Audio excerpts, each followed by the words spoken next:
Hello and welcome to the Scoutcast. My name is Joe. My name is Seb. And my name is Andy. Welcome back, Seb and Andy. It's a wildcard special. Seb, what is coming up on the show, including the wildcard stuff? I was going to say, you've given it away. It's focused around the wildcard that I finally used, probably a few weeks too late, if I'm honest. But I think the way we're going to do it is we're going to style it around the positional strata. So we will take a look at the best forwards, which obviously includes Ronaldo in or Ronaldo out. We will look at the best mids, so the City mids as well there, and Jared Bowen, and then the best defenders. And he's going to have a look at whether Big at the Back is dead or whether there's still some life to go. And of course, we will look at the community team, Alex's team. We have some differentials for you. We will look ahead to Gameweek 16, or at least I guess for you two, because mine will probably become quite obvious by then. And of course, before all of that, we will look at Gameweek 15. Yes. So a game week to forget for me, but not for you two. So as people can see, with the arrows that we have to put in, I've got red. You both got green, and I've genuinely given you green here. Yeah, Seb, you are top. Let's put your team up. Pretty good game week, 62, and you're up to 51k in the rankings. It must be pretty pleased. Who have you got? Who are your stars? Yeah, bounced back to where I was 50 odd a couple of weeks ago, dropped down to 90 or 80, came back up to 50. Sanchez in goal with his customary 3 points or so. I think he got some save points, which was nice. Trent at the back with Cancelo, James, and Rudiger, as many people will have, although I've still got Rudiger. Salah captain, Son vice captain, clearly the wrong way around, but I'm happy with that. Jota in the midfield, Rafinha and Mbeumo, who finally got some returns before I get rid of him. And then my transfer up front is Callum Wilson with 9 points. I did Jimenez to Wilson for just this 1 week before I wildcarded. That did mean I benched Antonio, though, who got 5 points. So just about up on it, but nothing special. Yeah, that's the key. The key there is Son over Kane. I'll talk about that in a minute. But Son over Kane, that's not just this week, but for a few weeks now, it's been evident that has been the call that's worked out, and the Kane one hasn't. Andy, you had a pretty good game week too. So 61 and up to 119k. Yeah, very happy with that. Clawing it back slowly after that Havertz captaincy that I did. But very happy. I had sat in goal. I'm not going to lie, I was so very close to an epic game week, to be honest. So I'd sat in goal and obviously conceded in the 94th minute to Liverpool. I had Trent at the back, James, Cancelo and Rudiger, and Livramento came in for Tony. I also had Salah captain, like most people, I think. Jota, Bowen, who I brought in last week, who obviously did this stuff against Chelsea. Yeah, I looked at it. I didn't want any other midfielder in midfield, and I looked at it and thought, well, I'm just going to get him in early because if he does anything against Chelsea or whoever they played last week, Brighton, then he's going to be going up in price, and I'm going to catch the price rises. So Bowen and Antonio, it's been a sort of junior version of Kane's Son, hasn't it? yeah, it has. Yeah, in a way, but obviously Bowen, he just looks so good. I was very happy with that. And then I had Son, and Antonio came in as well because Smith Rowe didn't play. So yeah, it could have been a extremely good game week with obviously Sat and Livramento both losing clean sheets in the very last minute. But I also did a Mbeumo to Smith Rowe this week, so my transfer didn't work out too well. But I will take 61 and the massive green arrow. So yes. Bad. So, okay, everyone is waiting to see what a bad game week looks like. Well, here we go. This is me, 39 points. And the two big problems there. Seb, you've sort of slightly vanished from view, so I'm going to see if I can find you. Vanished? That's exciting. Okay, so you temporarily vanished. So I'm going to be luckily, I'll be really quick for this. So people can hear you, hopefully. So I'll be really quick. I've got 39 points.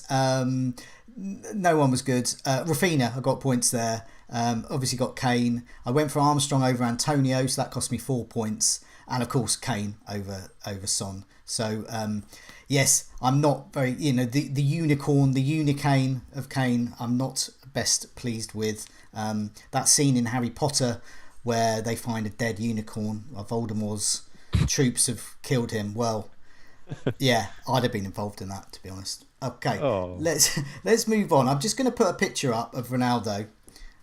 because that also signals Seb's return to visuals, which is much better, and I didn't want to linger on my terrible team. Andy, are there any rough with the smooths before we move on? There are indeed. I do have some rough with the smooths. I have 5 actually. Had some nice ones this week. Egg Noodle posted and said that he got Ben Davis in with absolutely zero research. He simply based it on a recent Fantasy Football Scout article, which I thought was great. Literally did nothing else. He just saw it and went, I'm going to get him then. Well, Had an it's absolute like monster zero haul. research, yet he read an article on a fantasy football website that's like the website that started more than a decade ago. I like it. It's basically saying don't do anything else apart from look at Fantasy Football Scout and it will come good. So there you go. We also had one from Esselman, I think it is. His rough was after a lot of thinking, I put Brozier second on the bench. As a result, got Jimenez 1 pointer for the Smith Rowe auto sub. But his smooth was after getting ridiculed last week for transferring in Zaha for Mount, I transferred him out again for Bernardo Silva. Ooh. That and the midfield of Son, Salah and Rafinha carried me to 55 points and a green arrow this week. Wow, pretty good. Yeah, not bad. Dreams said, what was planned like a Steven Soderbergh heist movie turned into a Shakespearean tragedy of epic proportions. I captained Region, who got a fantastic duck. A red arrow, but a score of 48. So overall, a pretty decent game week, which just fell short of being a great one. I'm not sure duck was the word he used for that. But autocorrect, I reckon. Yeah. I got two more. These are quite good this week. I like them. Mr. O'Connell said his rough was his only returns outside of Salah and Trent were from Rafinha. King auto subbed in for Smith Rowe, no show, not quite enough for me to get to the magic 40-point mark. But his smooth, and I liked his smooth, was that he hasn't checked his rank or anyone else's team, so he's got no idea how bad he's actually done. No, fair enough. which I think is a good idea, to be fair. That perhaps should be the best way to do it, because if every week you're getting like scores like I've just had, like 39, then you know your rank's not very good. But if you've had at least 10 above average every week, you don't need to check your rank. You know you're going to be somewhere in the running and doing okay, I think. So fair enough. And then the last one, by the way, was sent by our man Az to us, just to highlight it for us. And it was from Grizzly FPL. And indeed, his team was looking grisly. He got 15 points this game week. He had Mendy in goal, Region captain, James, Cancelo, Livramento and Henry, Gallagher, Salah, and then Ronaldo, Kane and Tony, who got 15 points between them. See, he took a risk with the captaincy. But the rest of them are fine. And also Region is fine. And he would have been on for a clean sheet if he hadn't got injured. And he could have got attacking returns. I mean, that's just one of those. You see those. I mean, I've had a few weeks. I think I've had a few 20 scores in my time, and obviously I've had a few in the 30s. But I've never had a 15. But it just shows anyone. It can happen at any time to any team, any squad you look at, because the team you've just read out there is not a 15-pointer team. That's a pretty good team. Terrible stuff. There you go. Happens. Right, Seb is wildcarding. So what we're going to do is we're going to sort of frame the chat around that, and also me and Andy will give our thoughts. If we had a wild card, for the sort of players we might have, we can dream, and we're sort of doing it position by position, and I'll bring in a couple of pictures of Seb's wild card as we start talking about the forward options, because one of the key issues that people are speaking about, whether they're wildcarding or they're like me, not wildcarding and just got transfers to use. Do you have Ronaldo or do you not have Ronaldo? And this is a key thought, because it's 12.3 and that is a lot of money to have up front. And if you don't have him, you can spread that around the rest of your team, or you might be paying for a really super asset with a new manager. So lots to consider there. It's quite a pivotal decision at a pivotal time. Game week 16. So we've got some community questions. Caveat King indeed says Ronaldo could be the biggest transfer decision of the season. Will he do well, or will he stuff up our teams and prevent us from affording other options? Great alternate captain or epic rotation fail. I mean, that pretty sums it up, the Ronaldo debate. The little engine that can't, he's called. Dennis versus King. That's a simple, do we go for them as an enabler? Matt Kent, who are the best Tony replacements? I think those two questions might go together. So I've got a picture of Ronaldo up there. It's a key issue. So let's go straight in with Seb's wildcard. And so Seb we'll sort of keep drawing on this. So I suppose focus on the forward options, but influences the rest of the team. So what do you want first, Seb? Do you want me to put up the Ronaldo one or the Ronaldo list one? I mean, I guess seeing as you've just talked about Ronaldo, you can stick that one up. Okay. It probably makes sense to jump between them a few times. Okay. Joe will leave in your capable hands. Okay. Well, I'm putting the picture up of your wildcard draft with Ronaldo. So there are two. It's not finished yet. So with Ronaldo, and with this, the key question is, what are the pros and cons of having Ronaldo in your team? So do you want to go through your team, this wildcard draft now, just for the benefit of those listening on the podcast as well? No problem. So the first, just the caveat to get in there is, I sent you this last night. Yeah. And we're recording on Tuesday night. So many things will change. There's Champions League. We know there's potentially a COVID situation at Spurs, which actually will change my wildcard a lot, because as you'll see, the other one has Son in. So it's kind of a between Ronaldo and Son team for me. That could be answered for me. There's also Davies in this one, as you can see. And of course, I'll keep fiddling throughout the week, and hopefully you guys will be able to point me in a better direction as well. But with those caveats out the way, the team we have here, which has Ronaldo in, is Guaita in goal with Gunnarsson from Brentford, just because he's 3.9. And you might say, well, get a 4.0 that isn't out on loan or something. Well, the chances of them playing the week that Guaita doesn't is so low that I'd rather just save the 0.1 and get, a dead goalkeeper. I have Davies at the back from Spurs, James, Alexander-Arnold and Cancelo, as everyone probably does and would. And then Johnson from West Ham, because he's 4.0, and I believe he will, for now at least, hold on to that spot ahead of, well, it's with Soufal at the moment, but it may well be ahead of Soufal in the long term. Moyes said it's his spot to lose effectively. The midfielders then Salah, Jota, Foden, Gundogan, so the double up there, and Jared Bowen. I think a lot of that speaks for itself, and we can come back to the City midfield later. And then up front in this version, Josh King, Cristiano Ronaldo, and Locadia. Again, theme there, quite a cheap bench. I prefer him to Keenan Davis just because I think his chance of minutes might be a bit better. Although maybe you can set me straight on that, Joe. And then the other one is maybe King or Dennis. But we can discuss that in a sec too. Locadia is one of a number. Brighton have made a number of great transfers over recent years. They've made a number of poor transfers, and Locadia is in the latter. So he will get the odd minutes, but he won't get that many minutes. But so this essentially is a sort of 4-4-2-3-5-2. So I guess this one would be whether, again, with the Spurs caveat, whether you want to play Ben Davies or Josh King, probably most weeks. Okay, so Josh King looks to be the one you're going for alongside Ronaldo. What are the pros of this team, do you think? Team? Obviously, the big pro is Man United's fixtures, and for me, I very, very badly want some exposure to their fixtures. But I don't really like any of the options. Ronaldo is exceedingly expensive and puts up, good numbers for shots and everything, of course. But that's what he does. He shoots. He takes a lot of low quality shots.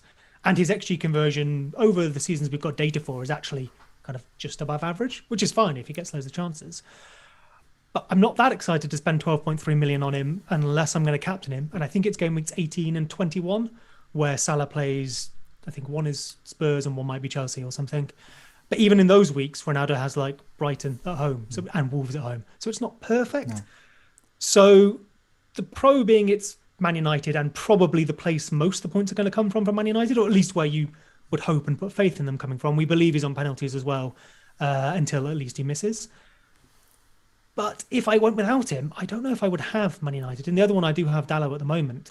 But I'm not convinced on Rashford, Sancho, I don't know, another striker, a Greenwood, of Cavani, just because it feels a bit like going for second or third best just to try and get involved in those fixtures, when actually I might be able to get more points from, for example, a City double up or Son, who I have in the other one, with their fixtures.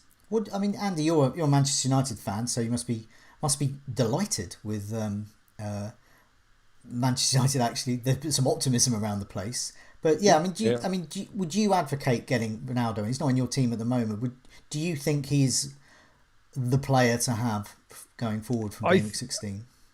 I think if you're on a wild card, it's very, very hard not to include him because of those fixtures coming up. I think we're going to improve on Uranic. I think when I was watching his press conference, he talked a lot about control and controlling games. And I'm wondering whether he's always been a bit of an attack first manager, but I'm wondering whether he's just going to try and get us to stop conceding as many goals as we've been conceding.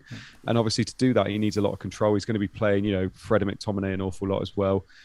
I've been looking at it. I think on a wild card, it's fair enough. If you look at Seb's team there, though, the one thing Ronaldo does is takes away his bench options. He doesn't have those bench options that you would want. Like Locadia, Gunnarsson, they're going to be dead spots to you for the rest of the year, aren't they?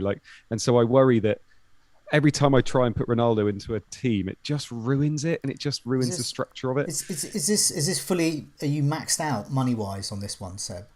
I think this one has 0.1 or 2 left. Right. I'm currently playing the old price rises as well. So if Bernardo goes up twice, I'll get a 0.1 there.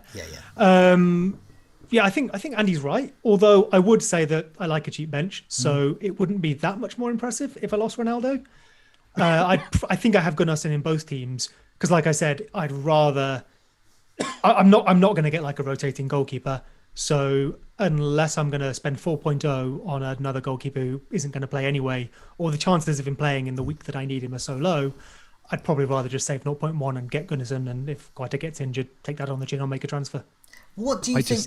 What do you think? I was just going to say, like Andy was talking about, corners are being cut and on the bench. And sorry, Andy. I'll come back to my point. You carry on, Andy. I was just saying. I think it would be fine if you had more nail play. It's for me, don't get me wrong, Cancelo's obviously played every game so far, but with a triple up at Man City and James and Ronaldo, who's missed some games as well, and he's although he's in peak physical conditions, he's going to miss games as well. With the players you've got, I just worry that you're going to need your bench. I went too deep this week in my bench because of unsuspecting things. And if you look at your bench, and Locadia is the one that's coming on. I personally think if you're wildcarding into a weak bench, you're taking away a good benefit you've got of having your wildcard still. Whereas other people are fighting to try and get 11 out, you can make sure you've got 15. Yeah. That's my biggest thing with Ronaldo teams. I mean, I think that's entirely fair, and I think it's a judgment call. I've mentioned before that I like a cheap bench in terms of I think the value I get in my team outweighs those couple of weeks where I'll need my bench. Of course, with COVID maybe coming back to the fore again, that might tip in favour of having a stronger bench. But here, obviously, I'm gambling on Johnson being a reliable option. I guess I've got Davies and Johnson on the bench most weeks. So if I go Locadia deep, I'm in trouble anyway. And if anyone gets to their third spot on the bench, it's probably going to be close to a non-player anyway. Like who's got 5 odd million on their third spot? Yeah, I guess it could be your 4.5 defender, but then you've probably spent more on a striker. So I think it's about walking a line, and I guess I'm trying to do that on the right side. I think with this is it. Going 4-4-2 or 4-3-4-3, and having that very cheap attacking player being a midfielder. Like a lot of people have Brownhill. In my case, I've got Sissoko, who actually. Gilmore. I quite like the idea of Gilmore under new management. He's further forward. Gilmore as well. Douglas Luiz for me as well. Yeah, Douglas Luiz. And I think these are all superior assets to any 4.5 or 4.4 attacker. But also, as you say, they're very likely going to be the third sub. This week, for example, like the point Andy was making about a bench. So I benched Antonio, and I played out Armstrong instead. Some people might think that was a wrong call, but nevertheless, they both had their merits, and I really wish I had to go into my bench, and because Antonio was there, and so that was the benefit of having a better bench there. And so for some people might say, for example, who don't have a wild card, they might want to keep Rafinha, but bench him, just park him for 4 weeks, and then he can score against anyone, and you probably wouldn't want to play him against Chelsea or Liverpool or Man City, but you can stay there, and then hey presto, you saved yourself a transfer. So that is perhaps another option people could consider. I guess like the argument there is kind of almost the converse of what Andy has said, which is if you're wildcarding, wouldn't you want to get a strong bench? And I completely hear that. Yeah. But if, for example, you've mentioned Antonio and Rafinha, and I felt that I had Antonio on my bench this week. That wasn't because I chose to have those players on my bench, though. It's because I built a team in such a way with transfers because of circumstances that they ended up getting benched. If I could have wildcarded last week, I wouldn't have had Antonio on the bench. I would have started him or probably not kept him at all. You know, it was just for 1 week. The Rafinha example is a good one. I obviously don't have him here. I did have him. I will get him back in. It's about 5 weeks when our fixtures get good again. If you already own him, completely fair enough to hold him and bench him if you want. But in my team, it's the difference between, say, benching him or having 2 million to turn, like, I don't know, a Gallagher into a Foden or something like that. I know which one is going to get me a better return I think it's going to get me a better return the next 5 weeks. My view of this team, particularly looking at the midfield of Salah, Jota, Foden, Gundogan and Bowen, is, yes, you've got Locadia, but having Davis as your first sub is great. Johnson, if he's fit, as your second sub, that's great. I think that's quite strong. But at the point I think I'm making is that having Ronaldo is not actually... It's not decimating your team. You haven't ripped apart your team. I would say that the damage it really did is Antonio. So I built a draft earlier that did have Antonio in kind of this team. And I think, I obviously probably had to sacrifice Gundogan. I think I might have gone for like Gilmore in the midfield. And then I think I could just afford Alonso instead of Davies, something like that. Okay, well, I'll put that team up in a sec. But I don't think that's the one you've got, I'm afraid. I was just playing around earlier. But you do have Antonio in the next one. But just to say, you could get Antonio instead of King. That feels like the real sacrifice I'm making because I'd really quite like Antonio for those West Ham fixtures. I think for me, Antonio is not Antonio. It's the fact Antonio could be Bamford. He could be Calvert-Lewin. And he could be Watkins. I mean, there's a whole bunch of 7 million plus strikers I really like, and there's options now with Watford, with Dennis and King. Okay, well, let's have a look at your wild card, your no Ronaldo one. So do you want to take us through that and tell us the sort of pros and cons of this? Why this one is or rather this sort of shape could be something you might consider? Sure. So lots of similarities here. Of course, I've tried to swap a few more around though, just to give the idea. Again, of course, the caveat here is this will include Son, which we'll learn more as the week goes on. And obviously, I won't keep him if COVID is affecting their matches because their fixtures aren't that great either. I have Guaita and Gunnarsson as the goalkeepers once more. I have Dalot in place of Davies in that 4.4, 4.5-ish slot. James, Alexander-Arnold, Cancelo and Johnson once again. So the same back line, basically. Salah, Jota, Foden once again. Son this time instead of Gundogan in that slot. And I have Jarrod Bowen. And then it's the forward line, appropriately for what we're talking about here, that is a bit different. It's Antonio, Watkins, and Locadia again, just as that bench option. So I would say that... Sorry, mate. Oh, yeah. Just Locadia in all of them. When he comes on for 1 minute and gets me 1 point, I'm going to... Well, the thing is, though, if he does come on, he's going to be so desperate to play. He's either going to get a red card or a goal. Look, we know it's just a bit of a bench fodder option. I want him to be third on my bench. I'm gambling Johnson gets 90-odd minutes more often than not I'd have him. But the main difference here then, of course, is Son for that expensive, second most expensive player in the team as opposed to Ronaldo. And then I've been able to upgrade, if you like, the forwards to Antonio and Watkins. Yes. Watkins, kind of there just so we can talk about him. I could end up with Watkins. I could do something else. But he's not really had much love this season. He's been out a little bit. But Aston Villa's fixtures aren't bad. I think they look decent. And I really like him as a player. Last season, he put up some really, really good numbers. And I love that mid-price forward bracket.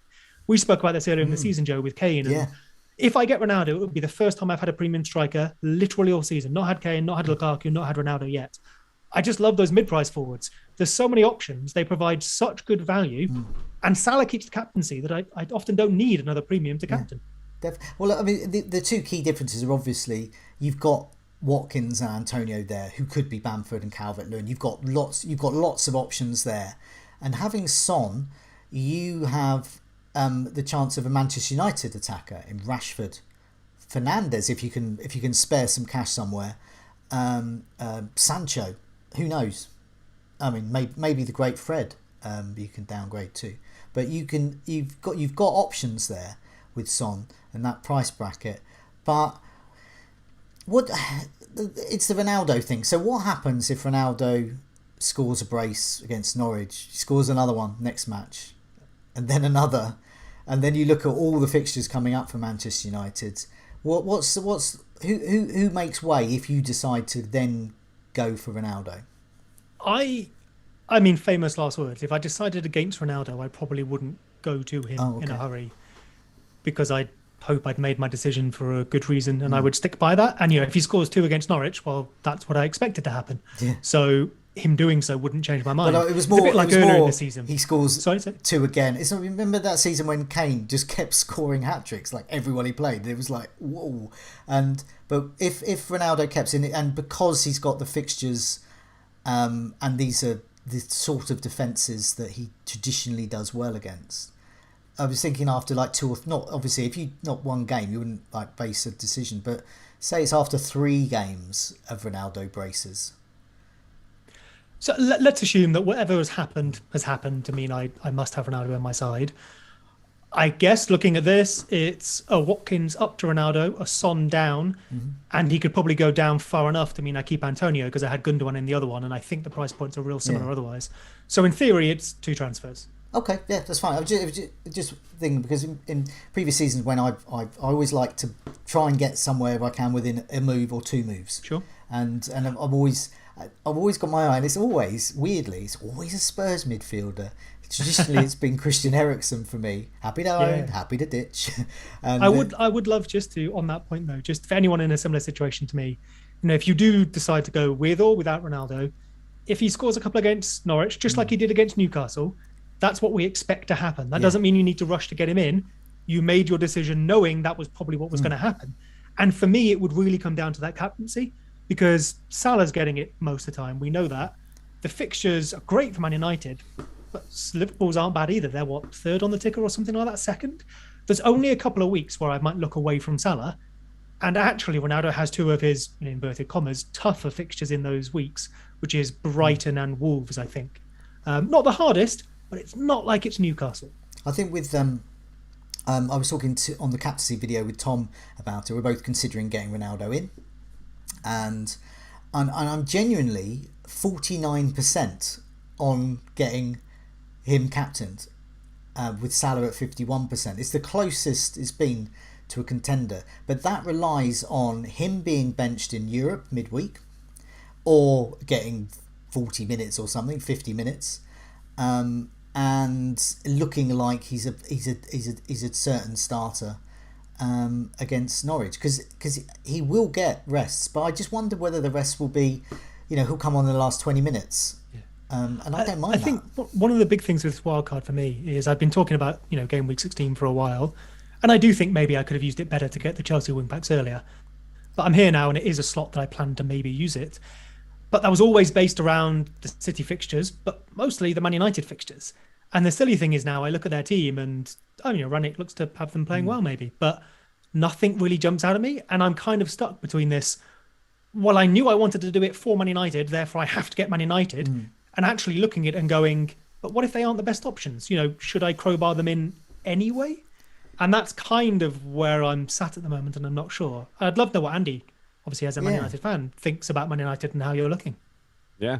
To be honest, I'm in exactly the same boat. I'm looking at it and thinking, do I really want to crowbar these players into there, not knowing really how they're going to play moving forward? It's just the fact their fixtures are so good for so long. That's the big thing. And I think Ronaldo would be the one you would want to go to. I think people that have got Kane, I think that's an easy move to make that move. I think that makes a lot of sense. But people with Son, do they move to players like Rashford? Do they move to players like Sancho? I don't think I can trust either of them yet. Obviously, neither are on penalties, and you've got big goal scorers in the team as well as them. Do I see them blowing teams away soon? I don't really see that personally. And again, like you said as well, we're not going to be captaining these players because we've got Salah. So it changes things massively, that. Bruno was somebody that I've spoken about before. I don't believe Ronaldo's on pens. I think they're still sharing them. Yeah. It's just that Ronaldo took the last one and they've hardly taken any this year. So I'm finding it very, very hard to justify them unless it's for free and unless you have nothing else to do in your team. So Kane to Ronaldo, I think, makes an awful lot of sense unless you've got something else to do in your team. But even as United, I'm not getting overly excited yet because I think it's going to take time. Ranić only had one training session before Palace, and it's going to take time. We've seen it with Conte with Spurs. Things aren't clicking quite yet, are they? They've had some easier fixtures and done all right, but it's going to take time for this team to get better again, and we don't have it yet. So, I would probably be more than happy to wait personally. Okay, well, let's have a look at what the stats say for the last 4 game weeks in terms of expected goals. This is just strikers. Just forwards, it's Ronaldo at top. 13 shots inside the box, 6 on target, created 3 chances as well, 1 assist, and a couple of goals. And then it's Benteke just behind him there with 12 shots inside the box, 5 on target. Then King, Josh King, that is great value there for Josh King. 10 shots inside the box, 4 of those on target, and expected goals being third there. Neil Maupay his expected goals in the 97th minute is skyrocketing at the moment, but he's not expected to score in the previous 96, unfortunately. Aubameyang, Arsenal fans not keen at the moment. Callum Wilson, great run there. Harry Kane is there, so Harry Kane is still getting his shots, still 7 shots inside the box, 4 of those on target.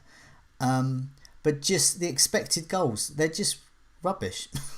I mean, and I say rubbish in terms of by Kane's. If Kane is getting those, quite high shots on target, shots inside the box, Kane should be putting them away, but he's not. I would love to just add there, Joe, that I was having a look earlier in the week, and Son and Kane have very, very similar expected goal and assist numbers. I think Kane actually just edges it. The only difference has been conversion. And, if you want to say that's down to Kane not caring or wanting to leave to go to City, fair enough. But I would argue, wouldn't he not get the chances in the first place? Yeah. So I genuinely think the Kane-Son move that people made, and I've got Son, you've got Kane, has just come down to luck. Yeah. There was no more skill involved in that. Yeah. I think, I don't go with the narrative that he doesn't care. Kane has always looked like he doesn't care. He's always looked like a defensive midfielder at times in a game, and I'm wondering why I've got him in. That's been going on for years, but then suddenly he eases out a hat-trick in the last 10 minutes. He is perfectly capable, and the shot and the indications are, that he is getting those chances, and it will fall right with him. But a top-level striker like him, I want to be seeing more. Meanwhile, we've got Tony and Vardy. Vardy was 9 shots inside the box, and then my man Adam Armstrong, who won't be long for my team, but he's been didn't do me well. Was benched this week, but in previous weeks he's been great, and got an assist there. Expected goals just behind Vardy. So these are the sorts of strikers we ought to be considering. And indeed, Seb, in your so far you got Josh King, Ronaldo's in your thoughts, and you would hope. What about the lack of Antonio and Watkins here? Does that bother you? So Watkins has been out of the team, I believe, so he may not be appearing on this for those reasons, although I'm not certain. But he is a more sort of priors and fixtures play. Right. And I guess so is Antonio, right? The West Ham fixtures are looking a lot better. We know Antonio is capable of putting up those numbers. It's, I guess, basically a play to say that with better fixtures, he will return to that, which he's not had recently. And fair enough, it may not come off. And I think a valid wildcard is maybe just Bowen. I quite like to just get involved in 2 of them because I think those fixtures are very good and West Ham are a very good team. Yeah, I mean, Andy, you got Bowen in a week early, and the thing about Bowen, I think, who's going to get points? I don't know how many points, but who's going to get me returns? My first name is Salah. Weirdly, the second name is Bowen at the moment. Did you get that as well? Did you get vibes about him? Why did you get him in so early? I love the fact that Antonio was looking a bit leggy, and so I thought that if Antonio ever gets rested, it's going to be Bowen playing up top. I thought Bowen was looking very, very lively anyway. Yeah. He's on a lot of set pieces. He takes one side of the corners as well, and I just thought for a team that is, fighting to be top 4 and getting results against very good teams this year, Bowen was worth a shout, and there was no other midfielder I really wanted. So yeah, I really, really like him as a pick, especially moving forward again now. Okay, we're going to move on and talk about midfielders. So we'll revisit Seb's wildcard team again and also have a look at some more stats. But before we do, I just want to welcome those who joined us in the live chat. This isn't being recorded. I neglected to say hello to you earlier. We were so consumed by Seb's wildcard, but better late than never. Hi, RJ Moon, Slaughter PFK, Pretak, Sugan, Luke, James. Another James, Steve, Elbows, as ever, Gareth, another James, Nicholas, Lee, Ben, Murphy, and many more. Thanks so much for joining us. Hundreds of you at the moment. Thanks for that. There is Champions League games going on at the moment, but only 45 likes. That means lots of you don't like it or have neglected to press the button. But please do press that button, whether you like it or not, because it does something lovely and youthful behind the scenes at YouTube to make us very popular. So do press that like button, and you are already. I can see the like button going up there. So let's move over to midfielders. So Seb, do you want to take this one? I've got a picture of Foden up. So Foden's in your thoughts, I imagine. Yeah, he's in both those wildcard drafts I've shared here. Worth noting that just before we went live tonight, Tuesday night, Man City played earlier in the Champions League. I believe they lost 2-1 to Leipzig. And Foden came off at half-time. Rumours of him maybe having a little knock. Ooh. Obviously, we'll wait for confirmation on that before deciding either way. But assuming everyone is fit, Foden is probably my City midfielder of choice. And I could maybe go into some details on that in a second. But I'd love to just touch on some community questions first. So we have Phil Bine. Is it worth holding fire on Man City midfielders until after the Wolves game due to them being difficult to break down? Conrad asks, can we double up on Bowen and Antonio? And Jack Brockenshire hopes we discuss Bernardo Silva and Jota. So I'll have a quick look at Bernardo Silva, that question there, and some of the Man City midfielders. Okay. So I think the real thing that everyone's talking about at the moment is Bernardo Silva. He's looking fabulous. He's looking so good on the pitch. While you talk, Seb, I'll put some stats up on the screen, and sure. And I can talk about them in a sec. But I'll hand over to you to go. No, it's just because there's lots of Man City players in there. So of course, this is last 4 game weeks, and we can talk about them in a sec. But yes, carry on. Lovely. Oh, thank you very much. So yeah, we're talking about Bernardo Silva, and we know he's returning the points. And there's old Jesse Lingard vibes, because a lot of people are pointing out, well, is he getting those returns from an unsustainable position? What do his underlying numbers look like? Yeah, he looks brilliant on the pitch, but why would him being brilliant and in a good mood only mean his finishing is better? Shouldn't he be also getting the chances to back up those finishes, and therefore will he keep doing it into the future? Now, of course, we don't know. Of course, he could keep doing it, and we don't know when he'll stop. All we can go with is the probabilities here. And we know from things like XG, XA, or even, the more basic stats, shots in the box and things like that, that you do need those numbers to keep producing the returns. On average, players do, say, convert 30% of their shots on target or something like that. Better players more, worse players slightly less, but it does tend to conform to that mean. So a player who's doing something significantly outside of that, we would expect them either to have to improve their numbers to keep it up, or end up regressing to the mean. So this is where Bernardo Silva comes in. It's a bit of the old Jesse Lingard, a bit of the Hwang earlier in the season, if you like, who has now stopped scoring and disappeared from the tables. So he's the one that a lot of people like, and he's getting the price rises, and I've got him for that reason. But Gundogan is actually the one that comes out. This is for the season, not just for what Joe's got there. Yeah. This is for the season. Gundogan comes out on top with the numbers. But I think the real comparison everyone is asking is Bernardo Silva doing what Gundogan did last year, which is just coming out of nowhere and putting these amazing performances in that turn into FPL points. So I had a quick look at that, and Ilkay Gundogan in 2021 put up a non-penalty XG and XA per 90 of 0.53. This season, Bernardo Silva has 0.4. Ilkay Gundogan got 13 goals and 2 assists for that, and Bernardo Silva is currently on 7 goals and 1 assist. So just for the XG, Bernardo Silva's got 2.9 and 7 goals. So a big overperformance there. Gundogan got 13 goals from 9 XG. So an overperformance, but nowhere near the same magnitude. So Bernardo Silva is doing even better, if you like, than Gundogan in terms of returns, but with even poorer numbers. And then the one that really stood out to me, before I hand over to you, Joe, was this season's comparison. Gundogan actually has his best numbers he's ever had. Now, of course, it's only half a season so far, but he's on 0.7 XGI, or non-penalty XG plus XA per 90, whereas Bernardo, as I said, is on 0.4. So Gundogan's not far off doubling Bernardo Silva's underlying numbers, but Bernardo is destroying him in terms of actual points. So the question is, which one do you think is more likely to score points in the future? And I would go with the player who's got the better underlyings as opposed to the player who scored the points. Other people may differ, and that's absolutely fair enough. And then just before I hand over, Foden as well, when we bring him into this comparison, just let me scroll down my page for a second.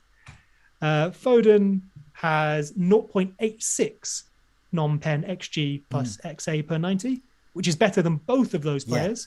But the one caveat there is he put up about 2.5 of that. For the whole season, he's got about 6 XGXA. He put up about 2.5 of it against Brighton.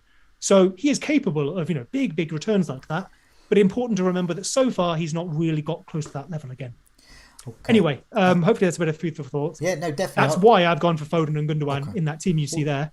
And I'd love to hand over to you to look at the rest of the players. Well, the last 4 game weeks do sort of back that up. Just before I look at those, I just want to say hi to Mark O'Leary, who I've neglected to mention. He is here every week, and I did not mention him. I haven't forgotten you, though. I just didn't see your name in the... Oh, and he points out that Gundogan's on pens, which is a great point I neglected to mention. Yes, that's indeed true. So if Mahrez isn't playing, that is, sorry.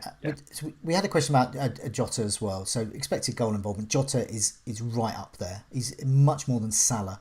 So this underlines that the Jota, Salah, Alexander-Arnold trio is still the one to go for if you're looking for points. There obviously has been merit in getting Robertson in as well, but over Jota, it's great value there.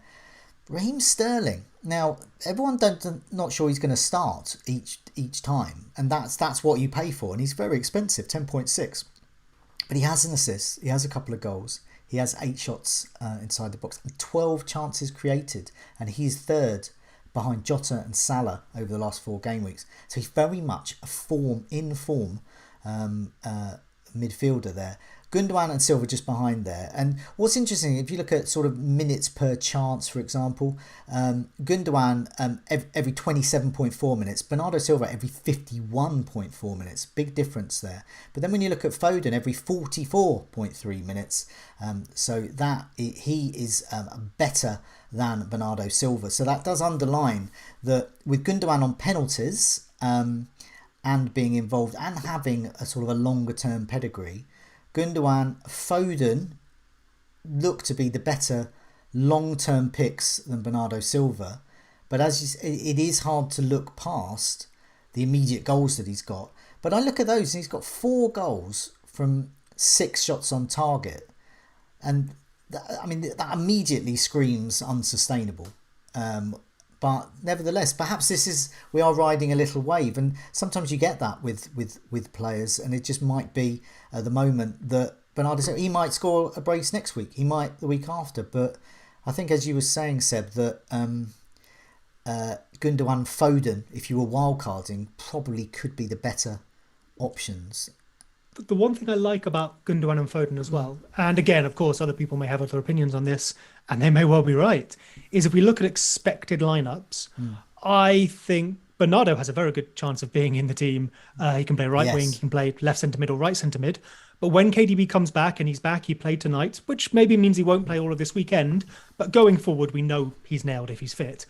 It's the right centre mid position that KDB is going to play. I know he can play false 9, but he's only really done that in bigger matches, which means Gundogan and Bernardo might be fighting over left centre mid or Bernardo right wing. Sterling, Jesus are probably playing right wing, and then Foden and Grealish are sharing that 9 and left wing position. And I think Foden's pretty nailed at left wing. I know we'd rather have him at 9 for FPL, but he's been brilliant for City in terms of real life on the left. And we know Pep wants that left footer on the left, which if he's playing Gundogan out there and Cancelo, he needs that. It's why Bernardo has played there a few times as well, when Grealish has been left and Foden's been at number 9.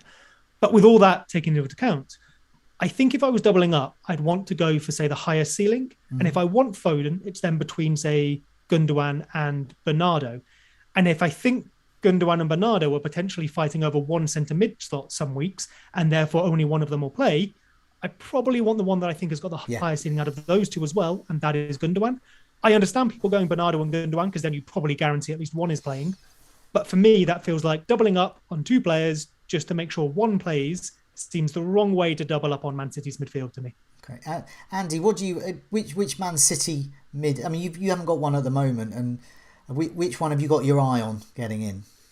Yeah, so I did have Foden. So I sold Foden for Jota a couple of weeks ago because Foden was potentially out and wasn't overly happy with how Foden was playing, to be perfectly honest. He was very, very left. Like I know Seb's just said he was playing left wing, and he really was. He was touching that touchline quite a lot, and I wasn't overly happy with that. And until he starts playing a bit more centrally, I'm struggling to see how he's going to be worth the money. Although for 8 million, I mean, for an 8 million mid, you're not expecting a return every week, I guess. But I would probably go with Gundogan and Silva, both potentially. But then, like you said, because of KDB coming back, it's all a bit up in the air. But I mean, KDB, he's always injured at the moment, isn't he? So potentially he could just get injured again. So I'm looking at it, and I think if I had to pick only one out of the three, Gundogan would be the one I would pick. I think Silva is the one that is getting the points at the moment, but that doesn't mean he's going to continue getting the points, whereas Gundogan's numbers look pretty tasty, especially with pens. I think we can afford the bet, and still, we've still got the likes of Livramento. We've still got Johnson at West Ham.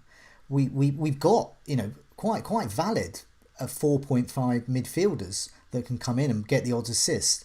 So we can handle a Gundogan benching every now and again. And there was a couple of stats I didn't mention actually here, which highlights Foden compared to Gundogan and Silva. This was minutes per expected goal involvement, and you need to sort of look at these in terms of, because they haven't had the same number of starts. So Foden, in minutes, he's expected to be involved in a goal pretty much every match. So every 90 minutes. So that's pretty much the same as Salah. So Foden's on a par with Salah in terms of expected goal involvement last 4 game weeks. And then Gundogan, just a bit over that, 107 minutes. But then Bernardo Silva, he's way behind, as perhaps you kind of should be really, every 175 minutes. And that's sort of on a par with, say, Sadio Mane, for example.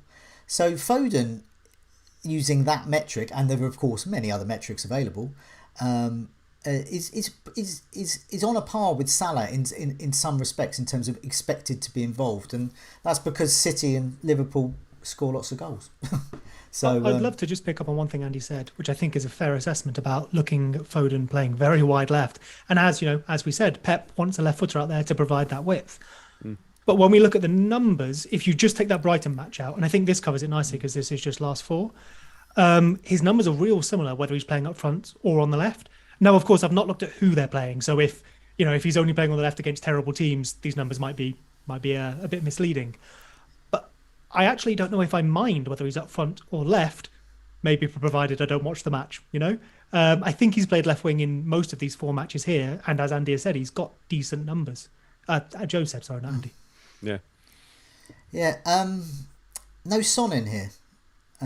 So with the possibility there's some COVID issue this week, it's looking like he might be dispensable. Let's have a look back at your wild card again.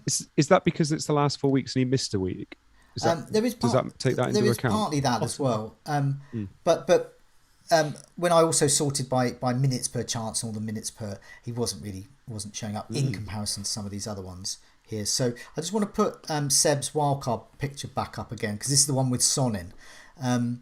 So if it transpires that Son is definitely out, would you still be tempted to keep him? Or would that for you just seal the move to use his cash to go elsewhere? No, I'd probably lose him. I feel like carrying that amount of money, what if they have an abandoned match, or maybe he then even is out another week if he was one of the players who will have to isolate. I feel like that's carrying a lot of money into admittedly some better fixtures in the next few, but I think the next 3 or 4 aren't great. It was basically, if I had him now, it was to target Brighton and then hold him for the longer term. Because of course, wildcard's not just for Christmas, it's for until game week 35 when I use the next one probably. So it'd be about getting him in the the medium to long term, and he's quite nice for averaging points over a while if you look at how he's done for the season in what is probably a poorer season. But if he's going to miss a match or two, especially the easier one out of his next 3 or 4, I think I just lose him there. Okay. Should we move on to defenders? So who's in? Who it's like the advent calendar. Who's in the picture? I've actually got Robertson and Alexander. Could I mention Arnold. one more midfielder? Oh yeah. Well, I guess 2. Firstly, Fred. Yes. Genuinely, I looked earlier because he's 4.9. I was like, should I just take him on my bench? And then I didn't. Great first sub. The only, obviously, Bowen's in here, and we've seen his numbers. They're good. I think he's a good option, maybe above Antonio. But the other one we didn't speak about is Grealish. When looking at all those numbers across the season, he comes 3rd out of the 4. So it goes Foden, Gundogan, Grealish, Bernardo. I guess people's concern with him is that maybe he hasn't converted so far and he's being moved around the pitch. Until recently, he was playing 90 pretty much every other match. So maybe he's in your consideration too. But I think it's pretty clearly one of the other 3 first so far for most people. Okay. I would love for you to go to Grealish. So in that case, I'm not getting Grealish. Would love for you. As far as I'm aware, you don't want out me of to all win. of those midfielders, yeah. Yeah. It's like, Andy, I've got Fred and Grealish. What do you think? Yeah, exactly. Fred Grealish I would have sounds loved like to a see rag the and bone reaction man. in the chat. Yeah. Okay, defenders. Andy, do you want to Yes. take us through this? Yeah, so basically, we were talking about all the different positions we wanted to talk about, and I said to Joe, actually, it'd be really good to look at defenders because since game week 13, so game week 13, 14, and 15, big at the back has failed pretty massively, to be honest. You know, it's gone from every player in your defence getting double returns and getting clean sheets to not getting any returns, not getting any clean sheets. I think it was only Trent this week that managed to get anything, and I just wanted to look to see whether actually something has changed. You know, whether something massive has changed. We need to think about our big at the back systems, or whether it's just a little bit of variance and a little bit of bad luck, basically. So Joe's got a few tables for us here. What do you and fancy? I think it'll really help. Okay, do you want to read? I think we've got a couple of Yes, we community do. questions, and then I'll move on to those. We do. So the community questions are FPL Zuzu says, is big in the middle the new big at the back? And Conrad has said, is the new Man United defence worth a punt? Ooh, okay. So what I'll do is I'll put these tables here. This is essentially sort of clean sheets and expected goals conceded, game weeks 1 to 12 compared to game weeks 13 to 15. So we can see, you know, which is, and I've sorted it not by the best defences but by the worst. So obviously, if you look at the bottom of this table, they are the best. I've done it like that because these are often the teams to target in terms of poor defences. But yeah, so yeah, there are some notable differences. Yeah, there are. So have you got both tables up, by the way? I've got both tables there. Game weeks 1 to 12 and 13 to 15. So lovely. Newcastle are the worst over the first part of the season, and more recently, it's in fact Leicester. Yeah. So the big thing for me is obviously you're looking at it there and you can see City and Chelsea that are at the bottom. So they were two of the best teams in the league in terms of XG conceded, which was great and which what we were all expecting anyway. But then game weeks 13 and 15, so the last 3 weeks. Now, don't get me wrong, it's a small sample size, but this is since it's been going wrong, basically. City and Liverpool still very much doing well. They're still, you know, top three. Spurs actually the best. But Chelsea are mid-table in terms of XG conceded, which I think is quite big. And I think, has that coincided with Alonso? Exactly. And but that's not going to change anytime soon. I mean, Kante and Kovacic potentially going to be back a little bit sooner, but Alonso's going to be in that team for at least the next couple of weeks. And actually, I think stats-wise, you're looking at it and thinking, you can keep you can keep Trent, you can keep Cancelo. If you've got Diaz, that obviously makes sense. But you're looking at these Chelsea defenders and thinking, most people have a double up, and most people, or if they're on a wild card, will be thinking, can I move to 3 at the back again? And I think you could. I think you could maybe move one of those Chelsea defenders out and reinvest in your midfield. And I don't think you'd be that annoyed about it. Obviously, when Chilwell comes back again, it might change again. But I think at the moment what we're seeing is that Chelsea defence is starting to struggle maybe a little bit. Now, this is me comparing them to how great they were before, by the way. So, you know, they've maybe gone down a bit, but they're still not awful. But they're not really what we want at the moment. Yeah, I mean, the Spurs improving. I think that is of note. So those with Davis, Reguilon, and well, just basically those two. I think are very wise at the moment, and I think they are good long-term options potentially. The other thing to note is City and Liverpool just sort of maintaining it. So, and Chelsea faltering. So my team, I've always been, you know, medium at everything. You know, not big at the back, not light. Just keep it ticking over. So I've got Alexander-Arnold, Cancelo, and James. That's quite standard, really. I haven't added another Chelsea defender. I don't want one. So my backups there are Livramento, who's always on the bench, and my fourth defender, who I'm quite happy to play. In fact, I will be playing frequently, is Tomiyasu at Arsenal, and I've gone for him for two reasons. I got him in to replace Cody because their fixtures change, and Arsenal's. I've got a good run of fixtures. I think he could get me the odd attacking return, and I couldn't afford Ramsdale, so I didn't want to go full Ben White, but I did want something a tiny bit extra, and I wasn't convinced about Tierney and Tavares. And as we've seen, they are. I think there will be some rotation there. So there are those options. So I highlight that with my team because if Tomiyasu could easily be Ben Davis, for example, it needn't be another Chelsea defender or another Man City defender.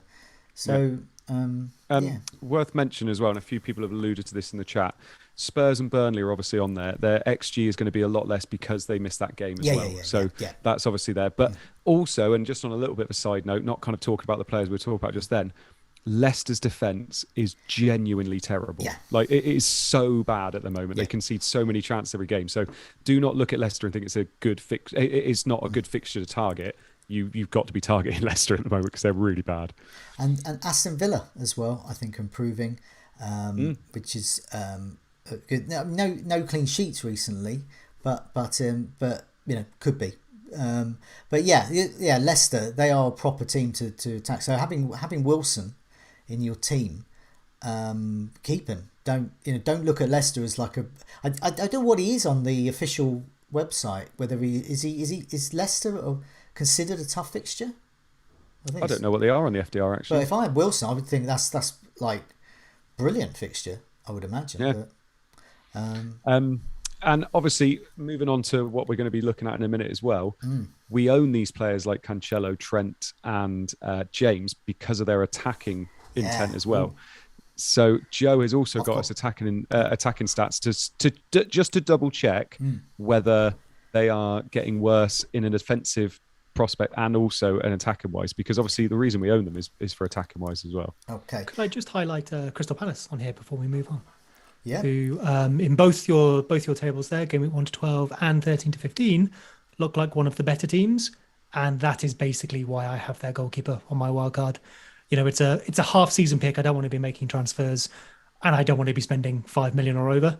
So I don't have many options, and I think he's the best of those options. Yeah. And he disagrees. I don't know. They might have a low XG, but like an XGC or whatever. But if they still concede just one every game, that's not a good goalkeeper to own, is it? Like, I don't know. I think there are better options. I would rather go up a little bit personally. I guess that's kind of a bit like the Bernardo argument, which is like, which one do you put more faith in? The fact that they have conceded one every game, or the fact that the underlying numbers suggest that maybe that's an underperformance? Of course, the argument could be quite as terrible. And I think a couple of seasons ago, he had a very, very bad XG prevented. I'm going with their defense being solid enough. I'm open to alternatives, mate. Absolutely open to alternatives. I don't think it's an exciting position. We will talk about them, Seb. Hey. Yeah, we're going to talk about them after defenders, actually. Okay. So I think there's a lot to consider with defences at the moment because they can unlock so much more. But I've never really been a fan of big at the back anyway. For me personally, I don't see any change to be honest. I only like to sort of dip my toe. I think Liverpool, Robertson, Alexander-Arnold are the ones for me if I went, but that would be with Salah gone for AFCON maybe. So yeah, let's look at attacking defenders. So I'll put Game Weeks 1 to 12 up. So this sort of bit of history here for Game Weeks 1 to 12. This shows I'll leave you to describe it, Andy. Who's top of this one? Well, I will tell you. Hang on, because it hasn't come. Oh, there we go. So top of this one, shock horror is obviously Trent Alexander-Arnold. League of his own, isn't he? He's just ridiculous. If you don't own him, I think he's over 8 million now. Yeah, 8.1 million now, which, yeah, you'd be very happy if you got on him early, obviously. Cancelo is second. Matt Ritchie is in third. 2.75 for XGI, which is mad. This is obviously Game Weeks 1 to 12, and then you got Reece James. Reguilon was up there even before we started all looking at him really, and then Janssen, Pinnock, Tarkowski, and I can't quite see the bottom one, Matt Target. There we go. So we're not shocked there by Trent and Cancelo, and obviously Reece James in fourth as well. And then Reguilon, a lot of people did jump on Reguilon too. So that was Game Weeks 1 to 12, but Joe's going to show us the last 3 weeks as well. Okay, so this is different. So everyone remember there, Alexander-Arnold, Cancelo, Reece James, they're really high on this. They're doing well. So this is Game Weeks 13 to 15. All changed. So Andy, who is now top of this, and where where, oh where, are Cancelo and Reece James? Well, yeah, that's exactly it. Where are Cancelo and Reece James? So I'm just going to bring it up on my phone here because I can't. There it is. So we've got Robertson at the top. And actually, if you've been watching the Liverpool games, you are seeing that Robertson is getting a few returns at the moment. You know, it does seem to swerve sometimes between Alexander-Arnold and Robertson. And it seems to be Robertson's time at the moment. Obviously, Robertson is on less set pieces and things. So can it be sustained? Probably less so than Alexander-Arnold. Reguilon's in third. I think a lot of people that went with Reguilon this week were very unlucky. Lamptey's up there. When he plays, he's so good. He just can't stay fit. Salisu, Aarons are up there as well. Sanchez, Laporte is up there. Laporte, very, very good in terms of attacking set pieces, by the way. Bednarek and then Ben Davis is up there too. So a lot of Spurs players. Really interesting that a lot of Spurs players seem to be getting forward and getting a few shots off. But yeah, I think it's very interesting that Cancelo and Reece James both aren't on there. No. And Alonso as well. Alonso's not on there either. So it's just worth looking at the fact that things do seem to have changed recently in an attacking sense. Liverpool are the ones we can trust, but City and Chelsea do seem to have taken a little bit of a dip. Okay, that's not me saying that they're awful. They've just taken a little bit of a dip. Let's go back to one of Seb's wildcards.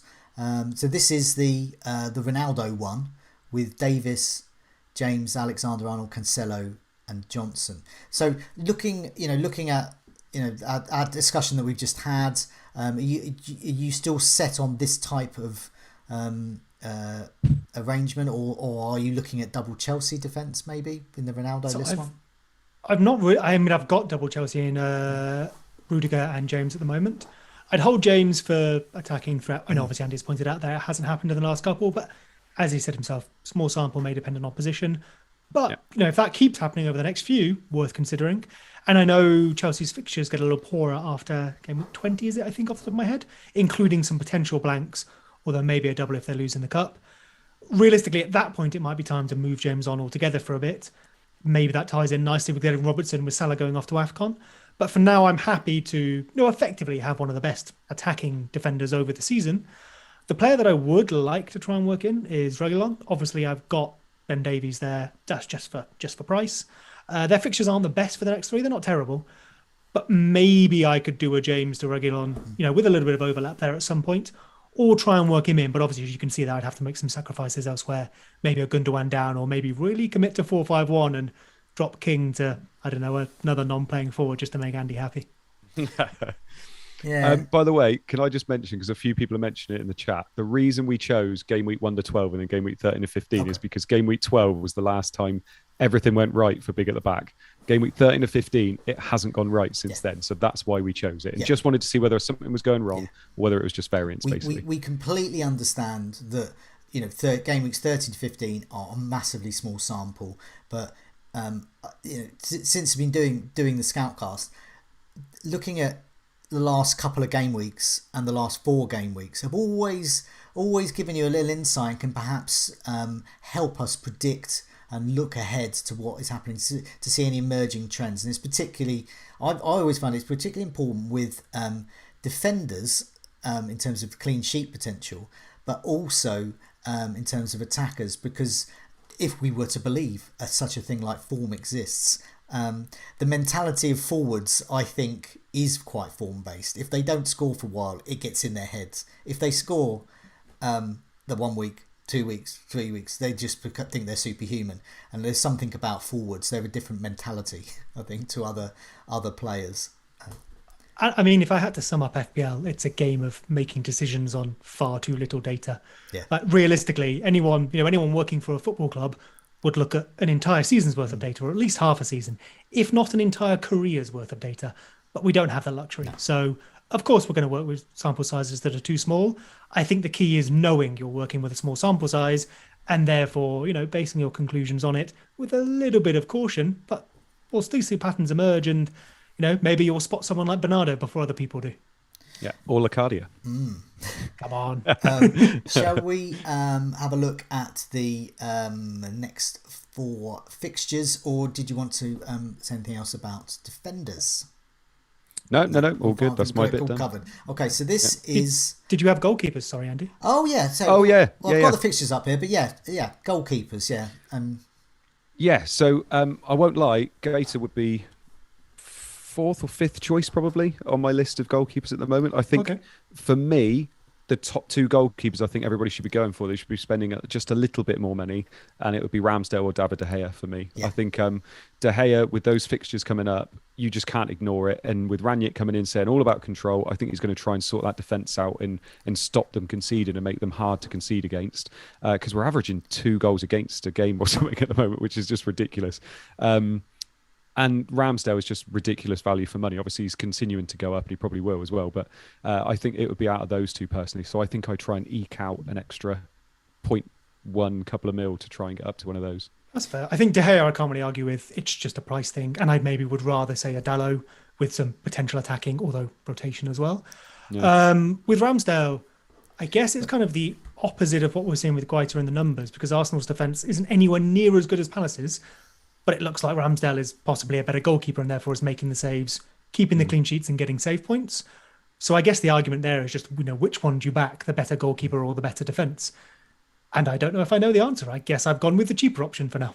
Yeah, and we've just mentioned him once or twice, by the way. My view on Dalot, I'm erring on the side of caution with him. I haven't told anybody to definitely go with it because I just worry that he's a transfer waiting to happen. I still think Wan-Bissaka is first choice. I think that's wise, and I would probably only do it in combination with another cheap defender that I thought would play, so that I had that little safety blanket. No, I mean, I've got Fernandes from Brentford in goal for me, so that's clearly a weak link for me.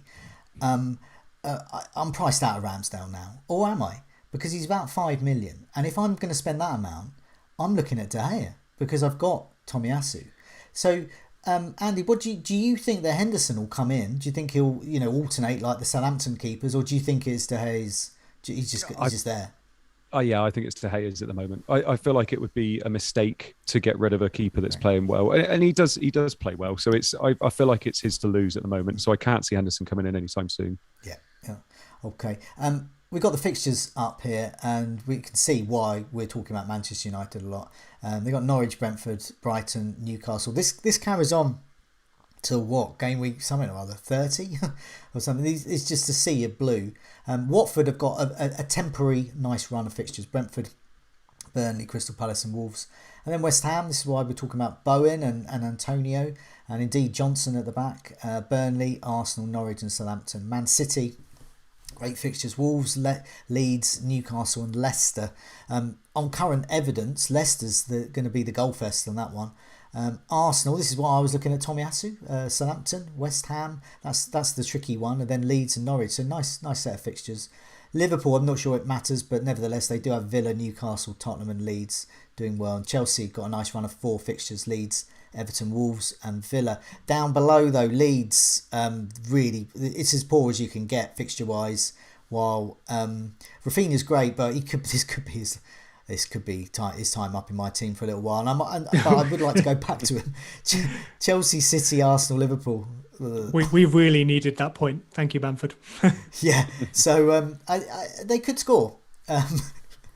But they will lose. Newcastle, Leicester, Liverpool, City, Manchester United. It gets pretty bad for them as well. So Wolves, lovely fixtures right up until now, last weekend really, prior to the Liverpool game, and now continues in that vein. City, Brighton, Chelsea, Watford. So not great. Norwich, yeah, their fixtures gone. So if you've got Pookie, it's possibly time to say goodbye. Manchester United, Villa, improving Villa, West Ham and Arsenal. But yeah, before we move on to any differentials, which I have actually hastily just chosen while we've been recording because I'd forgotten to, and it's been quite a busy day. I've been working since 7, If you've stolen one of ours, I will not be. Well, I don't know. I'll better find a backup quick. I see you, Joe. Andy, it's going to be Mane, isn't it? Okay, so before we move on, looking at the next 4 fixtures or so, or perhaps next festive fixtures, any other thoughts before we move on? I mean, I guess only that obviously my wildcard is basically comprised of the top 8 or so, which I guess it probably should be. Yeah. But maybe that brings an interesting question of what do I do when those fixtures stop being good? I haven't really thought about this, so just thinking out loud. Am I planning transfers? Am I waiting to see what happens? I think that's partly why I had Son, because theirs get good again after about 20, is it? And Leeds get good after 20 as well. So I probably need to look at those. Yeah, definitely. Okay, I'm gonna just run very quickly. yeah. I was just going to say about Watford.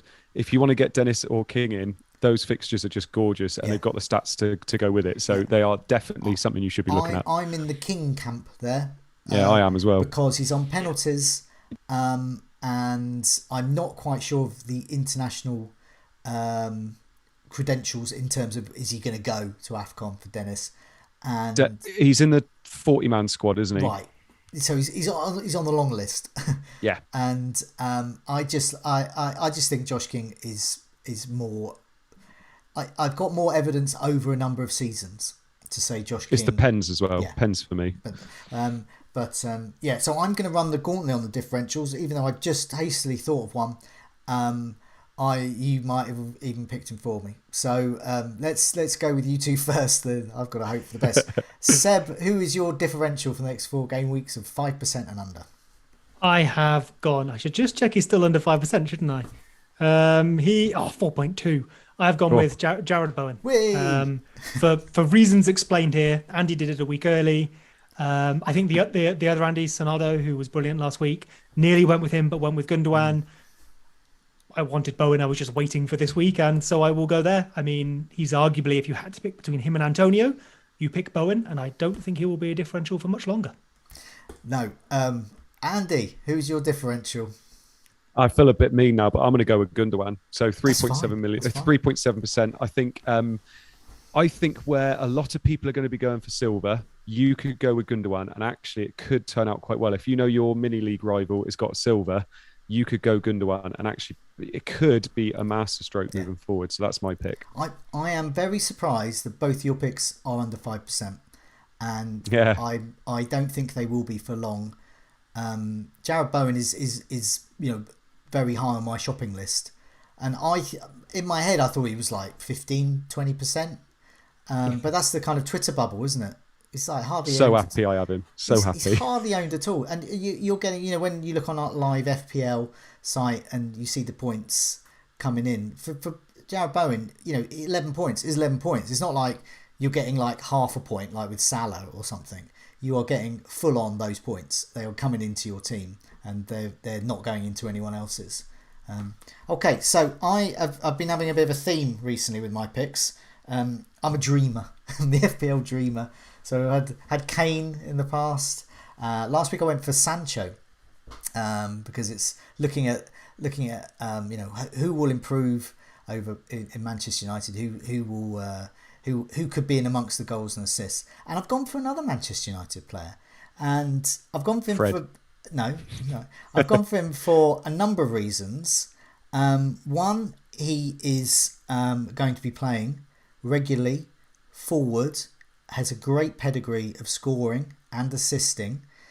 He is essentially a saint. He is the official opposition. He is, of course, Marcus Rashford, who is only owned by 0.8% of the game. Priced at 9.4. If you've got Son in your team and you find out he's got COVID and he's out for a game or two, I would just take a dream. Ride that dead Unicane. Ride him into my legendary mythical dream world and Marcus Rashford. And the other thing is, he's just amazing. He's a really nice guy. So yeah, that's interesting. So I think I said earlier, like the Man United midfielders don't really excite me, and I don't think they do. I don't think I'll end up with one in my team. But if you've got that Son transfer, you've got one transfer to make, you probably could do worse. I think we don't really have many priors with him this season. He's been out injured a lot. He's not played many minutes. But if you're backing, he's playing up front.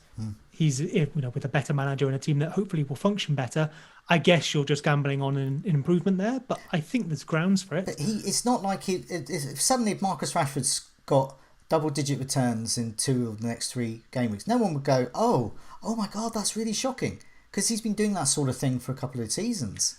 How do we think Ronaldo will work with a strike partner? It's been a little while since he's had a traditional one in the way he's going to have at Man United now. Looking at the touch maps, by the way, everyone just plays on the left. Sancho, Rashford, Ronaldo, Bruno, they all go left. There is no right-hand side. Dallo, has to do that on his own. Are they like so they're all going to bunch up there anyway. Like I'm interested the to know shopping if trolley Ronaldo... strategy, where they just keep veering towards the left. So who's on the right? Yeah. Just no one. Yeah, I mean, if you're playing Man United, you attack down the left, I guess. Yeah. Play everyone on the right. But realistically, do we think, because we mentioned earlier that Ronaldo, he will hog shots, he shoots when maybe he shouldn't, but also he shoots when he shouldn't, scores goals. How do we think that goes with a strike partner? Do we think that ups their chances of getting returns with him, or do you think he's going to swallow up those chances? I think I look at it in terms of the whole team, and it was something that other Andy spoke about last week, where he pretty much nailed the exact strategy that was used in terms of the midfielders pushing forward, and he said there's going to be goals from midfield going in there, and Ronaldo with a strike partner remains to be seen, but I think it will be quite. I think it will help the team if it helps him. If you see what I mean, I think the aim isn't. It's not so. Let's provide Ronaldo with those chances. It's just to help the whole team. So the fullbacks are going to be able to push forward. That's going to allow space for the midfielders to come. Ronaldo could end up being. I don't know. Could end up being converted into Olivier Giroud. He could become prime Ronaldo. We don't know, but this is why Ronaldo wishes he was Olivier. But that's why my pick of Rashford, and why I'm interested in Ronaldo, and why I went for Kane, is because I'm one of those FPL dreamers who goes for those players.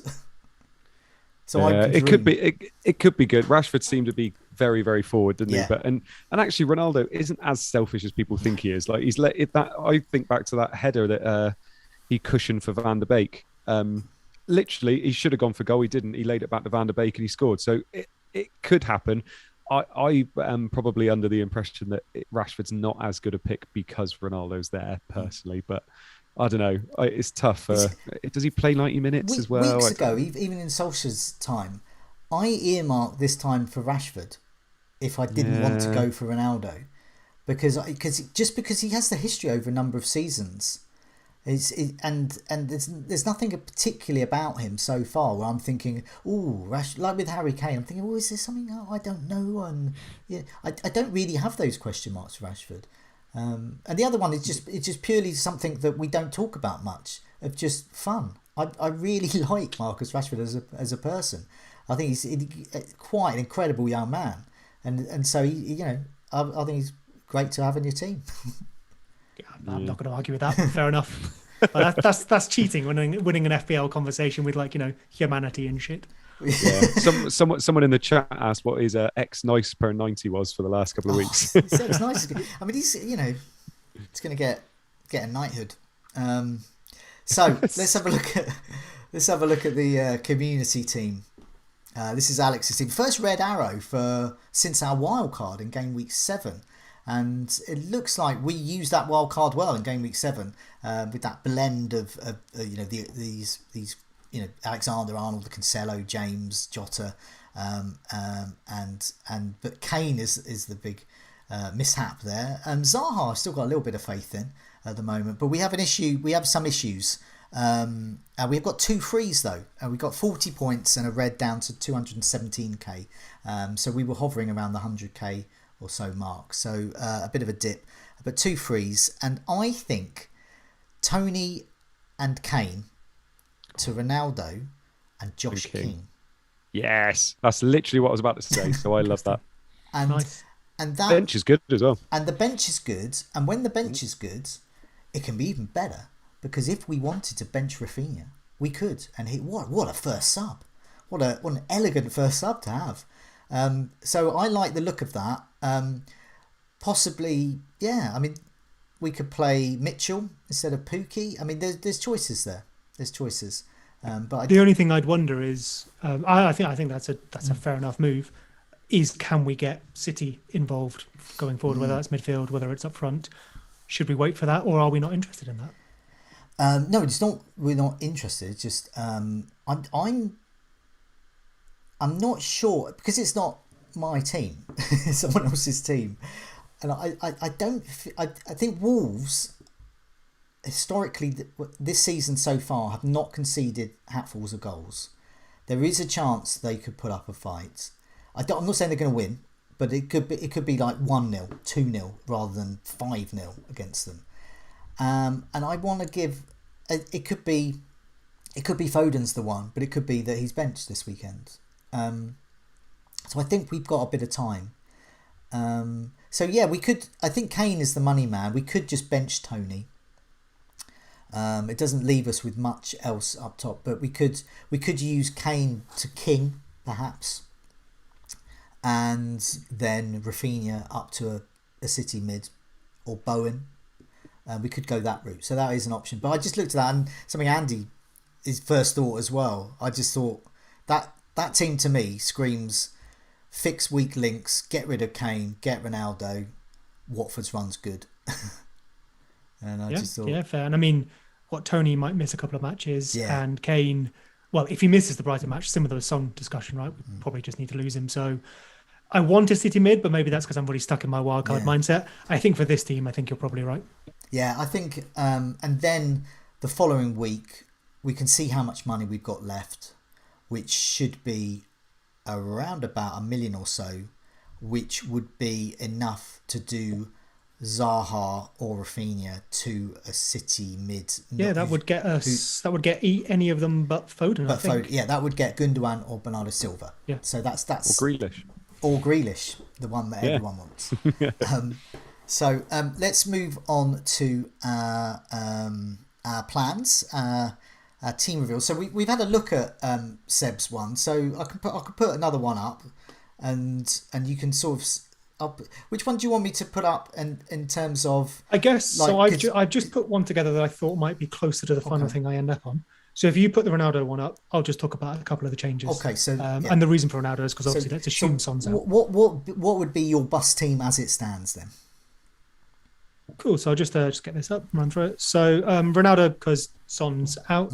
I would have Guaita in goal with Gunnarsson, and then Dalot and Davies at the back with James, Alexander-Arnold and Cancelo. Salah, Jota, Foden, Gundogan, Bowen in midfield. King, Ronaldo, Locadia up front. Obviously, we know Foden may have picked up an injury tonight, so I'd still be looking to see if I could change that. And I like the idea of Reguilon as well, see what happens with Spurs fixtures. But I think that is probably closer to what I end up with. Okay. So we're getting there. We're getting there for that wild card. Andy, let's put your team up. So yeah, do you want to read through the team just for the benefit of those listening on the podcast? Who you're captaining and what changes you're planning? Yep. So I've got Sarr in goal, who was going to be David De Gea this week until everybody got COVID. I've got Cancelo, Rudiger, James, and Alexander-Arnold playing 4 at the back. I've got Jota, Son, Salah, Bowen, and Smith Rowe in the middle, and then Tony up top. But I do have Antonio on the bench, who will probably come in anyway. Most likely, there's 2 ways. Either I take Son and Tony out if Son is confirmed out. Son and Tony out for Ronaldo and Douglas Luiz, or I take Son and Tony out and bring in King and Gundogan or Bernardo Silva, basically. So would this be it's whether I go Ronaldo or not. So I think I'll probably do a hit this week. Okay, rightio. Here's my team. Is that Richardson on your bench, Andy? It is, mate. Yeah, Lewis Richardson. Points from him, yeah. Lewis Richardson. Yeah. He's the one. See if he outscores Locadia. I don't think he's even going to out-minute anybody this year. Okay, here's my team. So I've got currently, and this isn't the way it's going to stay, because I've got 2 free transfers. So 2 players are definitely going. I have deliberately left 2 for this week because it's a pivotal week, I think, and hence said wildcarding. So I've got Fernandes in goal against Watford, though, so potentially a weak link, but it is Watford. So Alexander-Arnold, James, Cancelo, standard. Tomiyasu against Southampton, very happy with that. I'm playing a 4-4-2. Salah, captain so far. Rafinha, who I don't think is going to be there. Jota, who will be. Gallagher, I'm waiting and seeing. He's on slightly borrowed time, but he has got Everton at home. Let's just see. Antonio away to Burnley, not a problem. He's in. Kane, he's going. And on my bench, I've got Armstrong, Livramento and Sissoko. That's a sort of classic bench, really. So what I'm looking at is Kane and Rafinha to Bowen and Ronaldo. but I am 0.2. I think there's been a rise somewhere or dip. I think Kane lost some value. So basically I've got 0.2, so I can afford Bowen and Ronaldo to go up and still do that move. And Rafinha's a long way off from a full, but you never know. And so is Kane from another full. So I should just be able to do that with nothing in the bank. And if I'm priced out of that, I will, because there's always a way, I will probably do Ronaldo to Kane and Armstrong to Josh King. And keep Rafinha and possibly put him on the bench and just park him for a bit. So yeah, that's what I'm going to do, I think. But yeah, it's going to be an interesting game week for us non-wildcarders. And I think this is a good, like Seb, you were saying, you sort of, part of you wishes you'd wildcarded a bit earlier, but nevertheless, I think if you are going to wildcard, this is a great week to wildcard because it's all changing. I think it's basically the last real opportunity. Maybe around about, I think the last week you have to use it is 20. So maybe 19 or 20 when Chelsea's fixtures get tougher and they potentially have a couple of blanks is probably really the last opportunity. So given what I've got left, I'm happy with this one. Just before we go, just want to say hello to FPL Ronaldo, who is of course other Andy who filled in last week, and so we people are there saying your ears burning. Yes, they were. We were talking about you earlier about how you got the Manchester United's strategy spot on. So well done there, Andy, and thanks for joining us with your big heart there in the live chat. So before we go, just want to mention the members area, all those lovely stats we've seen, and our knowledge, as a lot of that has come from the members area there, and of course the articles. So lots of Opta driven data, comparison tool, rate my team, and more. And of course my goals imminent table, which we didn't have a chance to see. Didn't want to filter out all of that wildcard chat. So I'll try and put that up on Twitter or something, and I'm sure we'll have a goals imminent back soon. But in the meantime, it's a goodbye from me. It's a goodbye from me. And a goodbye from me. Goodbye all.